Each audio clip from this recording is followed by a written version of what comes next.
Alright, y'all know what time it is. Next part is little top 100 list made by Demolish motherfucking EM.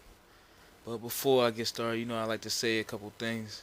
But the final 30, this is basically where it gets good.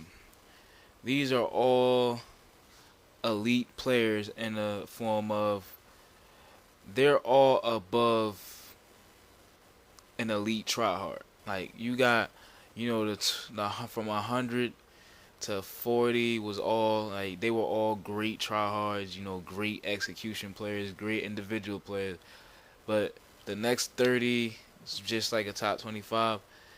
Is these are all the players that are above that level. You'll know what I mean when you're playing with these guys. These guys are like when you see them, they wow you when they play. They do more things than your average tryhard. These they have noticeable traits about them. These are the best of the best in execution. But starting off at number 30, we got Stoner. He plays solo, also play handicap. He plays Slayer support, and he's a team player. Now, I'm not judging him what he is now because, some people might scratch their head and be like, oh, I played this nigga in GB. He's not that good, or I ran into him. Let me tell you something. Back in the day when it was TU2 to TU4, this dude was a problem. He's one of the best players to play during that era. And I'm judging niggas when they was at their best. That was when he was at his best, and he was one of the most unstoppable players in the game. So I gotta give him number 30. Good, real good player. We got number 29 though. We got Kilowatt King. He plays handicap and he also plays stat. His skill sets is he's a slayer. I would give him the TU6 artist, but he's way more than just a TU6 artist. When you play against him, or do anything, you watch him play, you'll see what I'm talking about. This kid's shotgun is something special. It's way better than your average shotgun. He got a little something to him. Gears 3, I might have to watch out for him because I be scrimming with him a lot, and he's a problem in that game when it comes to that. So I gave him 29. Not overrated, underappreciated. But we got number 28. We got many of y'all. A lot of seen him on the leaderboards. Legends IIX. He plays solo. He plays handicap. His skill sets. He's a slayer, team player. Also plays support. You had to get the Rambo, and he's also a juggernaut. The dude plays by himself, whether he gets host or not. Averages about 2,000 points a match. Some weeks. Shit is unheard of. You gotta give him the Rambo because you can't average 2,000 points a match and not consider that guy a fucking issue. 2,000 points is considered a great game, well, a crazy game, and you averaging that. So you gotta give him 28. Good shit. Then number 27, you got Tragedy Ahmad. He plays stat, of course. Skill set, he's a slayer, team player, and when the shit in his name, he's modded. Now a lot of y'all scratching your head might say, why ain't JC the highest rated Ahmad? This is simply because it's an individual skill. Tragedy is the best player in Ahmad, hands down, when it comes to individual skill. I hope niggas watching this understand what I mean now when I mean individual skill. He's not the best execution player in Ahmad, but he's definitely, without a shot of a doubt, the best individual player. So shout out to him. Good shit. Number 26, we got Snubs. He plays stat. I caught him playing a couple times with Game or his team. He also plays support. Some people might disagree if I gave him a Slayer, and he also plays a team player. I gave him a Slayer because his shotgun is kind of underrated. The thing about his shotgun is if you fight him, a lot of you might say, oh, this nigga ain't shit because you might be beating him. But he got that type of shotgun where you can be strafing him up and then he'll just pull some stupid shit, run up right on you and just one shot you. That's what he does. He's the type of guy that'll just straight up one shot you. He doesn't strafe, doesn't hard aim, he just one shots. From what I've seen his shotgun do. But number 25, we got Meow. I don't know what his name is now, didn't know what his name was before, but if you know who this is, you know who I'm talking about. He plays stack. He plays support. He plays Slayer.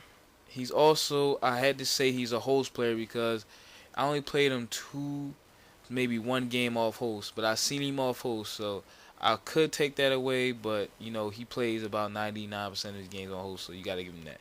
He's also modded, but he's better past the mod. His shotgun is very underrated in my opinion. He barely pulls it out, but when he does pull it out, he can do damage. He can definitely kill the best players in this game with that. So 25, good shit. 24, we got, of course, the best player in my opinion, and he's Smokies. He plays stack. He also plays handicap. He's a slayer and a team player. Now, he got the best player in NE because to me he's the most balanced and versatile player. He doesn't, have one trick and run up on you, TU6 you and just drop it. He actually has an all-around game. He can cross, slay, pick up power weapons. He can do it all. He's a good team player, and in my opinion, he's NE's X Factor. He's the best player they got, and they need to give him a lot more roles on their team. But good shit. Number 23, we got Devastation.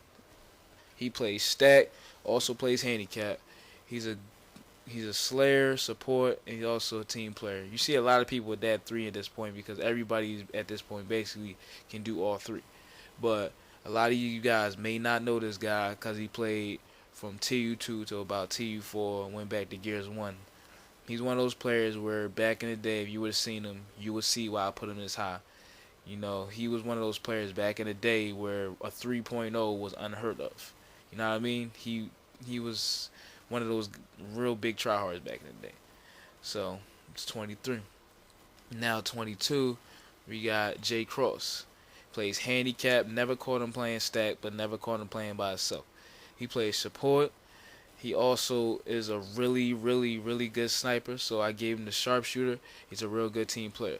Didn't give him Slayer because I never really seen his shotgun work.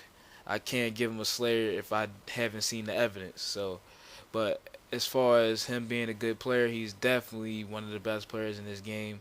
A lot of people will say he's better than his right-hand man, who just might be revealed on later, but I haven't seen enough for him to give him that high, so I gave him 22, but good shit. But number 21, we got Court, aka Diminishing. He plays stacked, handicap, and solo. Skill set is a slayer, team player. He got the Mr. T-Bow, one of the best torques in the game, and he also got the Rambo because he can win by himself. But he's actually a very underrated, but can also be a very overrated player. The thing about him is, I've learned to watch. Like, he's one of those players that when you first watch him, you won't see what's so good, but he'll grow on you as you play on him. Like, the more you play with him, the more better he gets. It's weird, but he actually, I think he's way better now than what he was before. It's not like he got better because he shows the same skill, but he just, I appreciate his game more. But next part of the list is coming out soon, so stay tuned. I'm a little tired, so my commentary on this was kind of whack. But yeah, hope you enjoy it.